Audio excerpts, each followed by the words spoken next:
Now over here we first will see the concept जिसके ऊपर sums करने हैं. So we are doing the relative valuations के sum. नाउ जो रिलेटिव वैल्यूएशन से हम वैल्यू निकालते हैं, दैट इज प्राइस निकालते हैं जो भी शेयर का, उसको हम यूज करते हैं डिविडेंड ग्रोथ मॉडल. ये एफएम का मॉडल है, डिविडेंड ग्रोथ मॉडल. इसके थ्रू हम अपना जो क्वेश्चंस है वो सॉल्व करने वाले हैं. सो अगर आपको एग्जाम में ऐसा आया कि calculate the intrinsic value of the share, तो आपको कौन से मॉडल से करना है? तो डिविडेंड ग्रोथ मॉडल से करना है. और they will ask you the problem, let's solve the problem on relative valuation and then the problem will be given. तो आपको तब वहाँ पर आइडिया लगाना है that you have to solve from this method. Okay, now this is expected dividend, कि हम dividend कितना एक्सपेक्ट कर रहे हैं. ठीक है, what is my expectation? Dividend 1, D का मतलब होता है डिविडेंड 1 का मतलब होता है eight the end of year 1. अगर D2 लिखा मैंने यहाँ पर तो dividend at the end of year 2. से फॉर एग्जाम्पल कोई कंपनी का मर्जर हुआ या तो मैंने टेक ओवर कर दिया. आई लाइक अ टाटा मोर. अब मेरा सोचना बड़ा है, मुझे ऐसा लगता है कि मैं ना अभी टाटा को खरीद लेती हूँ. ठीक है, मुझे टाटा को खरीदना है, बस सपना अभी टाटा को खरीदने के लिए. से for example now Tata is giving me 15% of the growth. ठीक है, 15% ऑफ द रिटर्न्स वो मुझे दे रहे हैं. बट मैंने जब उसको टेक ओवर कर लिया या तो मैंने एक्वायर कर लिया से फॉर एग्जाम्पल उसको, तो अब मैं सोच रही हूँ कि मैं अगर वो कंपनी को चलाऊंगी तो मैं लोगों को 18% तो दे ही दूँगी. मेरा क्या हुआ? परसेंटेज में ग्रोथ हुआ. ठीक है, so this is your expected one. If you see, ये डिविडेंड एक्चुअल नहीं है, ये क्या है?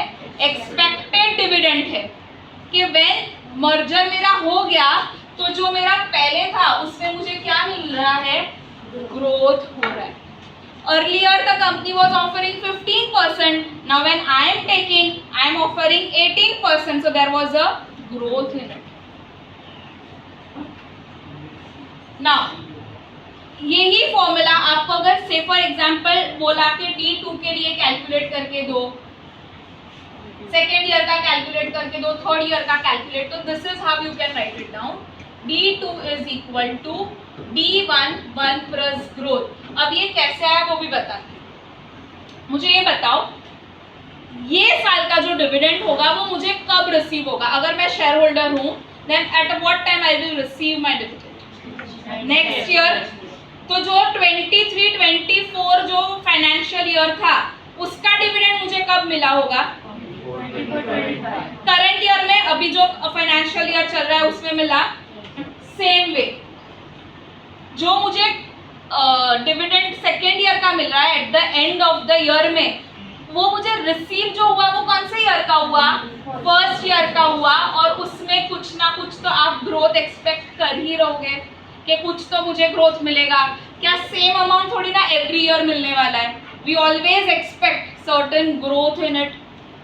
सो ये फॉर्मूला. अभी मैं बोलूँ अगर थर्ड ईयर का निकाल रही हूँ तो D2 1 प्लस ग्रोथ, D4 होगा तो D3 1 प्लस ग्रोथ. तो आपको याद आना चाहिए कि फोर्थ ईयर में मुझे कौन से ईयर का डिविडेंड मिलने वाला है?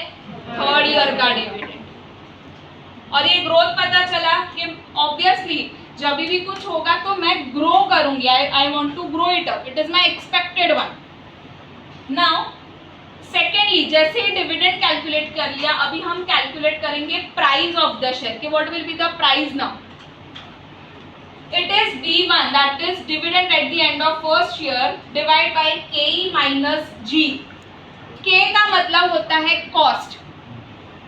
K means cost and E का मतलब होता है equity. So together it is known as cost of equity. जब भी आप इक्विटी शेयर्स को मार्केट में इश्यू करते हो तो कब कुछ कॉस्ट लगता है. क्या कॉस्ट होगा? It can be the brokerage, it can be a STT. आप अभी तो हैंडलिंग, इंटरनेट हैंडलिंग चार्जेस भी आ गए. आपके जो इलेक्ट्रिसिटी है, इंटरनेट हैंडलिंग चार्जेस है, वो सारे चार्जेस भी आपके आ गए. सो certain cost is incurred in this. ठीक है, अब ये जो कॉस्ट है, अगर देखो फ्यूचर में जो पैसा पैसा मिलेगा वो किसको मिलेगा, इक्विटी शेयर होल्डर्स को। तो फ्यूचर में जो भी कैश फ्लो होगा अगर वो इक्विटी का है तो हम डिस्काउंटिंग जो रेट भी होगा वो कौन सा लेंगे, इक्विटी का ही लेंगे। केडी भी होता है, कॉस्ट ऑफ डेट, बट यहाँ पर हम केडी क्यों नहीं ले रहे, बिकॉज यहाँ पर जो पैसा मिलेगा वो इक्विटी शेयर होल्डर को ही मिलेगा, तो हमें डिस्काउंटिंग जो रेट है वो भी किसका लेने का, equity share. So sometimes in the question they will केई के बदले उन लोग बोलेंगे कॉस्ट ऑफ कैपिटल, या तो फिर बोलेंगे डिस्काउंटिंग रेट, या तो बोलेंगे रेट ऑफ रिटर्न। तीनों वर्ड में से कोई भी होने दो, वो आपको इसके बारे में बात कर। माइनस ग्रोथ, ठीक है, यहाँ पर जो आप ग्रोथ लेते हो वो कौन सा ग्रोथ लेंगे, आफ्टर वाला। जैसे ही मेरा मर्जर हो गया उसके बाद वाला, मैं से फॉर एग्जांपल हमने अपने एग्जांपल में लिया था कि अगर मैं वो कंपनी को परचेज कर रही हूँ तो परचेज करने के बाद जो भी ग्रोथ रेट होगा वो ग्रोथ रेट हम लेंगे, that is I return afterwards. Now इसमें आप ये भी बोल सकते हो कि जो इन्वेस्टर्स को कंपनी रिटर्न देती है, अपने लिए रिटर्न है बट वो कंपनी के लिए क्या है, कॉस्ट। मैं इसको रिटर्न दे रही हूँ इसके पैसे के ऊपर, तो इसके लिए वो रिटर्न्स है ना, मेरे लिए तो वो क्या है, कॉस्ट है। So I have to include the cost over here.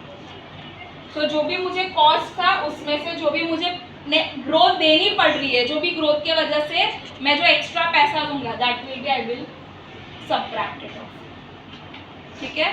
सो इसके लिए इफ यू सी, मुझे पहले डिविडेंड कैलकुलेट करना है and then I have to calculate the price, because price के फॉर्मूला में न्यूमरेटर में क्या है, डिविडेंड। तो पहले डिविडेंड कैलकुलेट होगा और फिर मेरा price of the share calculate, और ये प्राइस ऑफ द शेयर इधर टू द इंट्रिंसिक वैल्यू और डिविडेंड ग्रोथ मॉडल। तो हम यहाँ पर क्या कैपिटलाइज कर रहे हैं, तो हम डिविडेंड को देख के यहाँ पर अपनी वैल्यू फाइंड आउट कर रहे हैं। क्लियर?